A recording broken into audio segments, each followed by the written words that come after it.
Hey everyone, Tony D with the Piney podcast. How are you today on this rainy Sunday? So the beer virus. Sorry, there's really no other news, and I'm a little pissed off. Governor Phil is making noise that he's going to keep the state closed down for weeks. I think that's a bad idea. I think he's looking at the numbers in a way that's incredibly pessimistic, and I think he, like a lot of people, are under the impression that if we stay in lockdown, we can prevent all the deaths. That it's an either-or situation. It's really not. Evidence suggests that this virus, and this makes total sense from what we know about it, is 50 to 80 times more cases, has spread more cases than we've tested for or that we know about. Now, in the state of New Jersey, they're talking about the grim milestone of over 100,000 positive cases in New Jersey. And they're also focusing on the death rate, which is about 5,900 at this point. Very tragic. I'm not making fun of that, but you have to keep it in perspective. Testing alone in the state of New Jersey, we've had over 225,000 tests, I think, somewhere around there.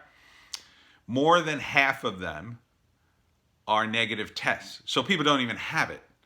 So more people went to get tested who didn't even have it than got tested and had it. That is a good sign, number one. But if you extrapolate, well, we have 100,000 positive tests, and 50 to 80 times, let's say 50 times more cases are out there than we know about, and they're asymptomatic or have such few symptoms they didn't bother to go to the doctor. That's 5 million people in the state of New Jersey. Okay? 5 million people. And they're talking about tracing these cases in the state of New Jersey. That is going to be impossible. It's literally going to be impossible. This thing is too contagious. It has a 2-week incubation period before anybody realizes they have anything. People are under the impression that every time the case number ticks up, it's like the state of New Jersey looks at the entire population and goes, okay, we have 100,000 cases today because we tested the entire state. That's not the case. They know they have 100,000 cases that they've stumbled upon out of millions of people. It's not that they test the entire state and then have 100,000 cases and then test the entire state again and then have 103,000 cases. Testing is uneven. People are not getting tested, and you can't test millions of people every day. The testing procedures are too complicated. There's not enough tests. You'd have to be able to do all those tests at home, have everybody do them every day, send the results in, hope that they're all accurate, and then count from there. That's not happening. It's never gonna happen. So what we have is a guess to how many cases we have, how many potential more cases there are based on evidence, and we can estimate. Now, if you look at the death rate, you would look at it and say, oh my God, it's almost 6% in the state. But that's only if you're looking at the positive cases we know about. That's not all the cases. Even if you believe the testing has been pointed and wonderful, there's still a 2-week incubation period.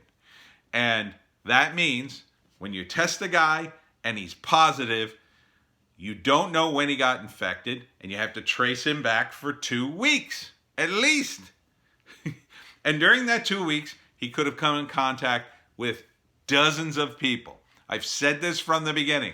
Dozens. It'll only take one. And every surface he touched. Every surface he touched in a Wawa. We are in a densely populated state. Wawas, any public places. And yeah, most of those are closed down now, but not all of them. The CVS is still open, the pharmacies are still open, the supermarket's still open. What's mitigating the spread now is people are taking precautions. They're wearing masks, they're standing away from each other, they're trying to wipe down everything, and when they get home, they wipe everything down that they bought at the store. That's it. Phil still has parks closed. There's no sense in closing the parks. None. People are outside, they're in the sun, and they're not going to go in the rain, and they're generally not going to be congregating close to each other. Now, there are plenty of people who ignore the rules, they don't wear masks, and they congregate and whatever.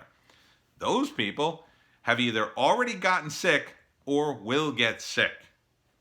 And there's nothing you can do to stop them. They're idiots. Those same people, when you close the parks, will go somewhere else. They're not wearing a mask. What are you going to do? You're going to throw them in jail? They'll be in a room, a tight confined space with other people with no mask on. There's nothing you can do except encourage these people to wear a mask. It's time to open the state. Now, people hear that and go, oh my God, you just want to kill everybody. No. The evidence suggests that it's too late to contain this in the way these politicians, or some of them, think they can contain it. Because we have 100,000, again, positive cases, we're not containing it. All those people had 2 weeks to spread the virus everywhere before they were finally diagnosed. Dozens of people they came into contact with. The only hope was that by that time, most people were masked up, gloved up, they were washing their hands, and they practiced social distancing. That's the defense. The people who are vulnerable, and the people who have died, by the way, the vast majority of them are over 80. They're over 80 or they have underlying medical conditions. Those underlying conditions are heart-related, diabetes, and a few other things. They haven't gotten all the data in yet. It's very complicated. But the vast majority of people are in their 80s, which means what we have to do is turn the old folks home into like a space station in terms of the air, in terms of people going in and out of the place. They got to be in like hazmat suits. That's where we should be spending the money, and that's what we should be doing. As for the people with underlying medical conditions who aren't in an old folks home, well, that's a tough call. You can close down the state, but this virus is already endemic, meaning we're going to deal with it for years to come. Imagine the state in 5 years after being in not even a depression, but a recession. A recession in which people lose their homes, people have to move to smaller apartments, they have to share apartments. Now the virus comes again. Now people are closer together. Now they don't have the money to stay out of work. Now it's much worse. Now they don't even have the luxury of staying home for 2 months and watching Netflix. You can't make it worse. And it's not just that. With more unemployment, more poverty, you're going to have more drugs, more crime, more suicides, more death. You're going to have people who don't take care of themselves. You're going to have more people with underlying medical conditions like diabetes because they're just going to be eating crap, or heart conditions because they're going to be stressed out and fat. So, yes, what you're saying is, well, you're risking, not a death sentence, but a risk that more old people will get the disease and die if you open up the state. Yes, you are risking that. But the consequences are likely many more people who aren't even at the end of their lives will die from the fallout of this. The fallout being poverty, drugs, crime, bad health, and the return of the endemic virus anyway. So Phil is not doing us any favors. There are already countries who went with the herd immunity defense, which was They didn't really close down anything. They just braced themselves. Everybody got it. And now most people are immune. And in fact, when they get a vaccine or some sort of antibody test or something, chances are what they're going to do is give you artificially the herd immunity from this year's pandemic, which may or may not help you for next year's 50% rate, they say, for flu. And what you have to understand, people with underlying medical conditions, it's like this. If you've ever played Dungeons and Dragons and you have a character with 100 hit points and you're fighting, say, a wizard and his minions, and the wizard hits you with a lightning bolt and your 100 hit points drop down to 2 and you're nearly dead. Then one of his minions hits you with a dagger and drops you down to -2 and kills you. The question is, what killed you? Well, you can say it was the minion, but really, if you were just fighting the minion, you would have been fine because 4 points of damage wouldn't have been no big deal. But it was the wizard that really did you in, weakened you to the point. Now, I had a friend, he had diabetes pretty bad. He's passed on, but he went through different stages where he got worse. He had to have a leg amputated. That made him even worse. He went blind, and his graph was sort of up and down, but generally a trend down until he was in hospice, and then he was dead. Any time along that line, something like this virus could have, if he had lived longer, could have hit him and finished him off. Now that, you could say, would have been counted as, well, the virus killed him. But if he had been, where he went blind, and was in a serious way. By the time he went blind, his health was really failing him. So you could say, yes, the virus killed him, and technically you would be correct. But it was also true that his underlying medical condition was going to kill him anyway. So it's not and shutting down the economy just to save someone who would have lasted another 6 months, to ruin the lives of hundreds, perhaps thousands of people for years to come, in which a couple of dozen of them also die, doesn't make any sense.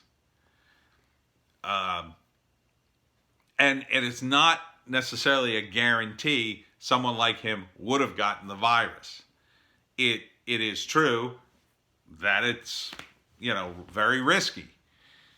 But what we're talking about is the difference between very risky and definitely is going to mess things up.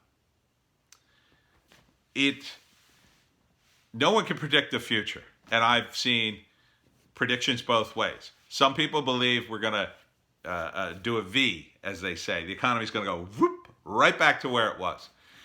Seems unlikely. Seems like we're going to get some, and then some people say, no, we're going to be dealing with a recession for years. We're going to be crawling out of a hole. I don't know which I believe. It's hard to say. I want to believe in the V. I do. I mean, if I look back on this administration and what's been happening, every time I've made a prediction, the administration just seems to go, nope, you were wrong about that. Everything's great. And I'd go, wow. How did that happen? So this is a unique time in history. So it could be that people just get it and they understand that, yes, things have been disrupted, but we can go back to what we were doing mostly before, with some exceptions. With the exceptions of, well, we're not going to go in, the restaurants aren't going to be the same, and public gatherings, they're going to be a little different, but they're still going to happen. They're still going to happen. And I also feel that with all the technology and brain power being put to this virus, that we're going to have something that is probably so effective in fighting it that people will just go, and if they get the virus, then they'll go right to the doctor and it'll be done. Now, I think we're still a year or so away from that, but the reason it takes so long to do that is they have to do all these tests and they need subjects to do that. But right now we have tons and tons of subjects and people who are dying. And thanks to the Trump administration, the right to try, more and more people are going to try riskier and riskier things to cure this thing because they're going to die anyway. Or they may not if they try the right thing, which is, I think, why the malaria drug, Z-Pack combo, seems to be working. So Phil needs to open the state back up. Now, he just needs to do it smart, I think. I think closing down the parks is idiotic. He should open the parks. Open them. Open them. They're outside. The chance, 80-year-old people are not going outside to basketball parks and playgrounds. So the young people are going to go outside. They're going to break quarantine anyway. And they already have, and they probably already have the antibodies because it just doesn't impact them much. So if any group of people have gotten the virus and spread it around with almost no impact, it's people in their teens and 20s and early 30s. They probably already, most of them, the 5 million people are probably all in that age range because they got sick, they didn't know it, they didn't feel it, and they just kept running around. And that happened for weeks and weeks and weeks before any of this lockdown nonsense. So it's time to open things up and take precautions, lock down the old folks' home, tell people with underlying medical conditions they're going to have to be careful, and ask people to wear a mask and have common sense. Bring home your stuff, wipe it off. It's going to be that way for probably a year or two. Then after that, if we see this thing, it's under control, it's basically gone. They have the studies. They know what caused it. They know how it moves. They know everything about the damn thing. Then it'll be, all this stuff will go away. But we need to get money. People need to live. The coffers are not bottomless in the state of New Jersey. People haven't even gotten there. I just got another email about unemployment saying, oh, well, we couldn't process your unemployment. Please come back to the site and try again because, So I can only imagine the people who, apparently I don't qualify, and I still need to talk to somebody. But, it's nearly impossible to get through. Millions of people are calling the place. So it's going to be a while. And if you open up things and people go back to work, someone like me, if I manage to go back to work in my day gig or get a bunch of freelance work, I'll just be like, well, I don't need the unemployment now. I'm just going to keep working and I got plenty of money and I'm good to go. But you can't do that until things open up, Phil. Open the damn doors. Let people operate things. People need haircuts. They'll find a way. They'll put on a mask. They'll cut my hair. I'll go home. I'll take a shower.